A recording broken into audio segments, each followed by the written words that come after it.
नमस्कार दोस्तों, स्वागत है आपका मेरे चैनल अक्षत साइंस क्लासेस में। आज हम कक्षा 9 गणित अध्याय 1 के प्रश्नावली 1.2 का अध्ययन करेंगे। जैसा कि हमने पिछली वीडियो में प्रश्नावली 1.1 का अध्ययन किया था, अब हम 1.2 का करेंगे। अपरिमेय संख्याएं, जैसा कि आपको इस बॉक्स में दर्शाया गया है, ये पाइथागोरस है और इनके बारे में। तो पाइथागोरस के अनुयायियों ने अपरिमेय संख्याओं का सबसे पहले पता लगाया था। जो पाइथागोरस के अनुयायी थे, उन्होंने सबसे पहले अपरिमेय संख्याओं का पता लगाया था। और अपरिमेय संख्याओं को इर्रेशनल नंबर भी कहते हैं। जो ये कथन है, इससे दोस्तों ऑब्जेक्टिव टाइप क्वेश्चंस में, हाफ ईयरली परीक्षाओं में पूछा गया है, तो इसे इग्नोर मत करना बिल्कुल भी। आगे है, इस संख्या s को अपरिमेय संख्या कहा जाता है। जो अपरिमेय संख्या होती है, हम संख्या s से उसे प्रकट करते हैं, जिसे p/q के रूप में नहीं लिख सकते हम। यानी कि जो परिमेय संख्या थी उसे हम p/q के रूप में लिख सकते थे, पर जो अब हमारे पास अपरिमेय संख्या है उसे p/q के रूप में नहीं लिखा जा सकता। आगे देखते हैं, जो लैम्बर्ट और लेजेंड्रे दो वैज्ञानिक थे, इन्होंने पाई को अपरिमेय संख्या कहा। तो ये भी प्रश्न इस बार हाफ ईयरली एग्जाम में पूछा गया है। जैसा कि देख रहे हैं, लैम्बर्ट और लेजेंड्रे दो ये वैज्ञानिक थे, इन्होंने अपरिमेय संख्या सिद्ध किया पाई को।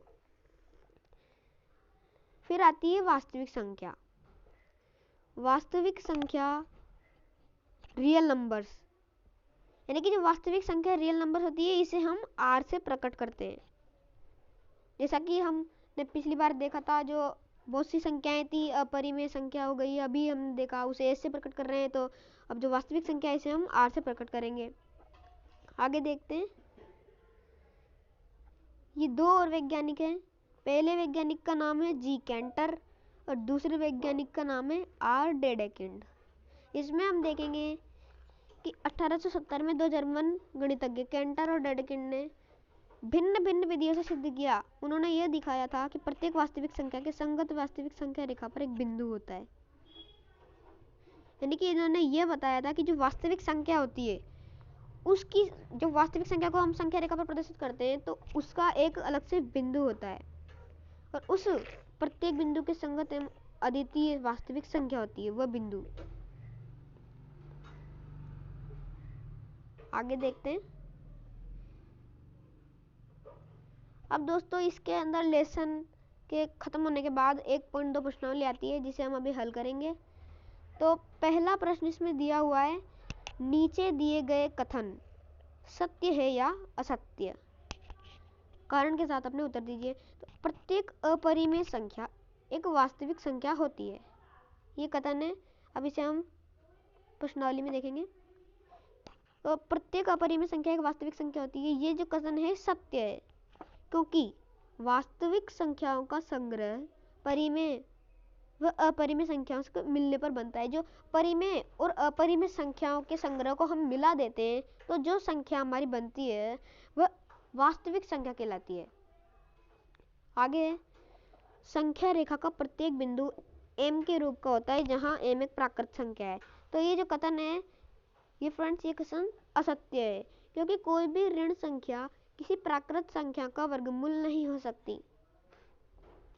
कोई भी ऋण संख्या किसी प्राकृत संख्या का वर्गमूल नहीं हो सकती। तो जो m है वह एक प्राकृत संख्या है, तो m के रूप का वो नहीं हो सकता।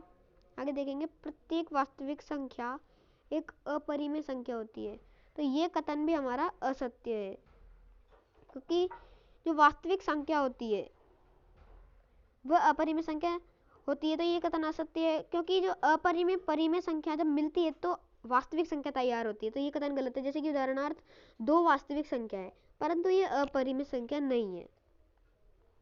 अगला प्रश्न है, क्या सभी धनात्मक पूर्णांकों के वर्गमूल अपरिमेय होते हैं?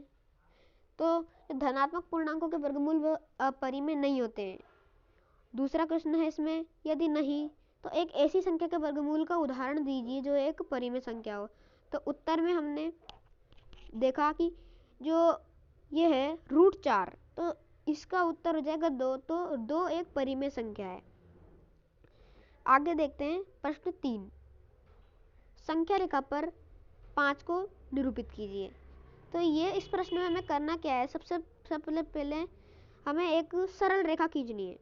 जैसा कि आप देख रहे हैं इस टाइप की हमें एक सरल रेखा खींचनी है और इस सरल रेखा पर हमें अंकों को निरूपित करना है एक इकाई पे, एक इकाई पर। जैसे कि मैंने इसमें 0 के बाद में देखिए 1 2 3 4 इस तरीके से मैंने बहुत सारे अंकों को निरूपित किया। फिर मैंने 2 इकाई के बाद जो 0 था उसको हमने ओ से प्रदर्शित किया और 2 इकाई के बाद हमने उसमें 90 डिग्री का कोण बनाया।